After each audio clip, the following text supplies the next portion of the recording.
That was an impressive recitation, X, Barrett remarked, her tone tinged with a hint of condescension.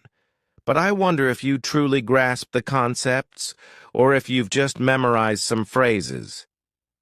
X's expression remained unfazed. I understand. The concepts, Justice Barrett, he replied calmly. My dad always says that memorization without understanding is just repeating sounds. A few fifth graders chuckled under their breath. Barrett's cheeks flushed slightly.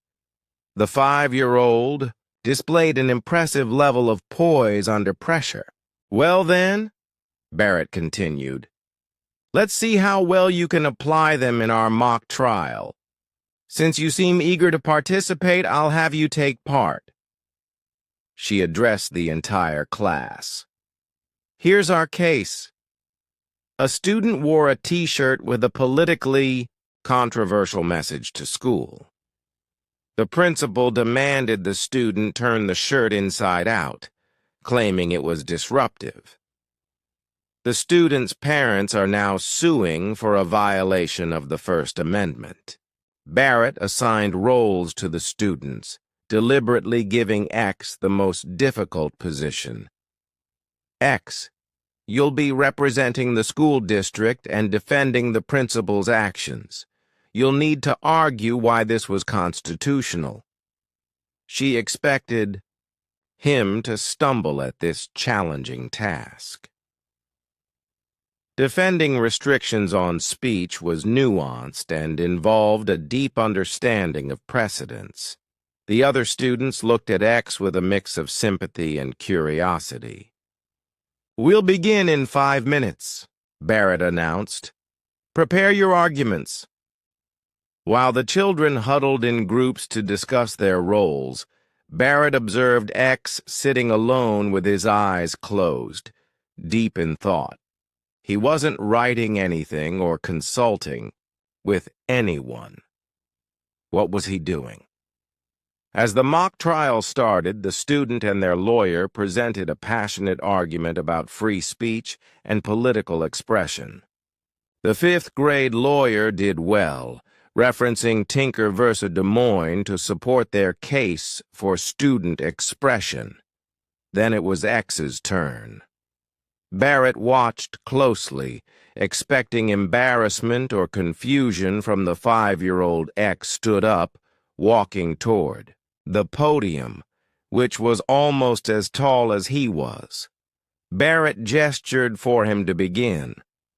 Your Honor, X began, his voice clear and steady for someone his age. The school's actions were constitutional for 3 reasons. First, in Bethel School District v. Fraser, the court ruled that schools can prohibit student speech that is lewd or indecent. Second, in Morse v. Frederick, the court allowed restrictions on speech that promotes illegal activities. And third, in Tinker v. Des Moines, the court stated that schools can limit speech that disrupts school activities. Barrett's eyebrows shot up. X continued without hesitation. In this case, the T-shirt message caused disruption in 2 classrooms before the principal intervened. This isn't about silencing political speech. It's about maintaining an effective learning environment. The principal's action was narrow and targeted, just turning the shirt inside out, not suspending the student or applying harsh punishment. As X spoke, Barrett leaned forward, intrigued. This wasn't just memorization. X was applying legal principles to the case, making distinctions and addressing potential counterarguments. When he finished, the room was silent. The other students looked perplexed by his complex reasoning, but Barrett was genuinely impressed. Well articulated, she acknowledged. But let me challenge you. What if the shirt's message wasn't just political, but specifically criticized school policies? How Would that change your analysis? It was a tricky question relating to a specific Supreme Court case, Morse versus Frederick. Barrett watched X carefully, expecting him to struggle. X paused, considering. That would shift us toward the Pickering line of cases about criticizing employers, which requires a different balancing test, X answered thoughtfully. And we also have to look at Justice Alito's concurrence in Morse, where he specifically noted that the ruling shouldn't be interpreted as allowing schools to restrict political or social commentary. Barrett's eyes widened in surprise. X not only identified the relevant precedent, but also referenced a specific concurring opinion that influenced the majority ruling. This was beyond impressive. X, where did you learn about Justice Alito's concurrence? Barrett asked, her curiosity piqued. I read Supreme Court opinions before bed, X replied simply. Dad says they help develop logical thinking. One of the fifth graders whispered loudly, Is he a robot or something? The room erupted in laughter, breaking the tension. Even Barrett smiled, but as X returned to his seat, she wondered just how deep his knowledge went. She decided to test him further. As the mock trial continued, Barrett found herself more fascinated by the 5-year-old legal prodigy in her courtroom.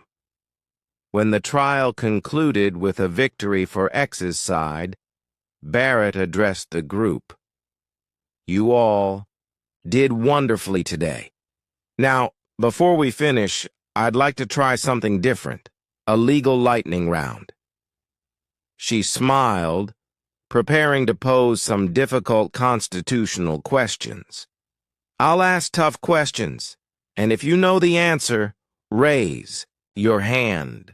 This was her chance to test X's knowledge even further. She would ask questions that even law students might find challenging. The first question: what test did the Supreme Court establish in Lemon v. Kurtzman, and what does it concern? Barrett asked. Most of the fifth graders looked confused. 3 raised their hands tentatively. X's hand shot up without hesitation. Barrett deliberately called on another student first. It's about religion? The girl guessed. That's partly correct, Barrett replied. Anyone else? Another student stayed silent, and Barrett turned to X. What do you think? The Lemon test has 3 prongs, X explained confidently. First, the law must have a secular purpose. Second, its principal effect must neither advance nor inhibit religion. Third, it must not foster excessive government entanglement with religion. It was later modified by the endorsement test in Lynch v. Donnelly and the coercion test in Lee v. Wiseman. Barrett blinked in astonishment. This was more than memorization. X was displaying a deep understanding of constitutional law's evolution. That's exactly right, Barrett said, impressed. Let's try another one. What's the significance of Marbury versus Madison? This time only X raised his hand. When called upon, he answered quickly. Marbury versus Madison established judicial review in 1803, X stated. It gave the Supreme Court the power to strike down laws that conflict with the Constitution. Chief Justice Marshall wrote the opinion, and it became the foundation of the court's authority in our system. Several of the teachers exchanged looks of amazement. Even they might have struggled to answer this question. Barrett decided to raise the stakes higher. Final question. In what way did Obergefell v. Hodges apply the Due Process Clause of the 14th Amendment? This was a complex, controversial question about the 2015 same-sex marriage case. Barrett had been critical of this decision, and she was curious how X would respond.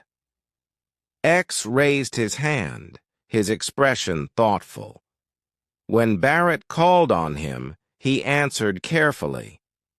Obergefell identified marriage as a fundamental right under both the Due Process and Equal Protection Clauses, X explained. Justice Kennedy's majority opinion held that marriage is fundamental for 4 reasons. Personal choice in marriage is inherent to individual autonomy. Marriage supports a 2-person union like no other. Marriage safeguards children and families. And marriage is key to social order. The court concluded that denying same-sex couples this right would deny them equal dignity. The room was completely silent. X had accurately recited the essence of a highly complex decision and presented the reasoning neutrally without revealing his personal views. That was a sophisticated analysis. X, Barrett admitted. Perhaps too sophisticated for someone your age to have developed on your own. Did someone help you with these answers? X looked genuinely puzzled. No. I just read a lot, he said simply. Constitutional law makes sense to me. It's like a big puzzle where all the pieces fit together. Barrett pressed further. Surely someone explains these complex concepts to you. They're difficult even for law students. X shrugged. Sometimes I ask my dad if I don't understand something, but mostly I just remember what I read. Barrett was about to respond when her assistant entered the room. Excuse me, Justice Barrett, but there's an urgent matter requiring your attention. X's nanny is waiting outside, quite concerned. Of course, Barrett replied, regaining her composure. She turned to the group. Thank you all for participating today. You did a fantastic job with our mock trial. As the students gathered their things, Barrett approached X. Your nanny is waiting for you, she said. But before you go, I'd like to give you a short tour of my chambers. X looked up with excitement. Please, he asked eagerly. I promise I won't wander off again today. The nanny hesitated, but eventually agreed, recognizing the educational value. If Justice Barrett doesn't mind. Not at all, Barrett replied. I'd be happy to show him around. Barrett led X and his nanny into her private chambers. X marveled at the shelves filled with legal books. You have the complete Federalist. Papers, he exclaimed. I've only read parts of them. Barrett raised an eyebrow. Which parts? She asked. Mostly Hamilton's writings about the judiciary in Federalist 78 through 83, X replied confidently. I like how he explains that courts should be the bulwarks of a limited constitution. Barrett smiled. That's one of my favorite sections, too, she said, pulling the volume from the shelf and handing it to X. What do you think Hamilton would say about the court's role today?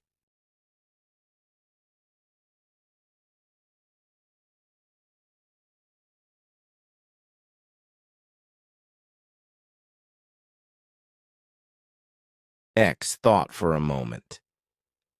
I think he'd be surprised by how powerful the court has become.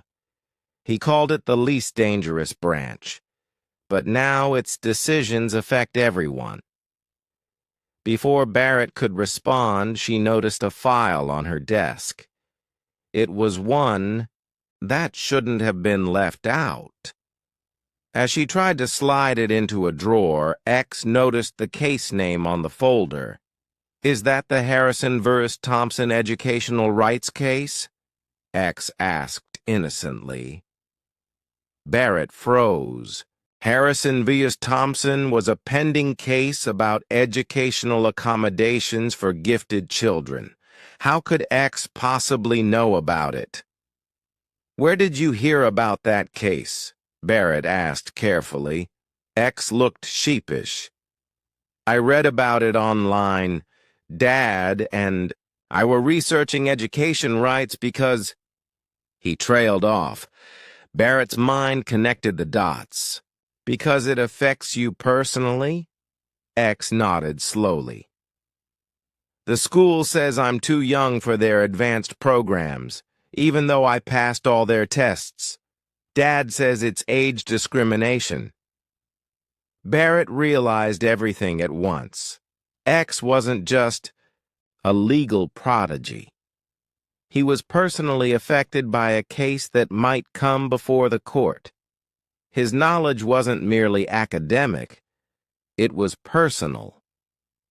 Barrett hesitated, caught in an ethical dilemma.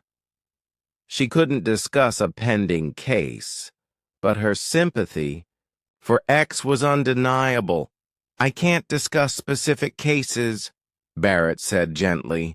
But if you could design an education system for children like you, what would it look like? X's eyes lit up. He was eager to answer. Education should be like climbing a mountain, X said thoughtfully. Everyone reaches the top at their own pace. Barrett listened, fascinated as X outlined a personalized learning system based on abilities, not age. Weeks later, Barrett wrote an influential opinion citing anonymous inspiration from a young legal mind who changed her thinking on educational equity. Though X never knew the impact of their conversation, years later, when he was accepted to law school at 14, he benefited from the policies Barrett helped establish. Policies shaped in part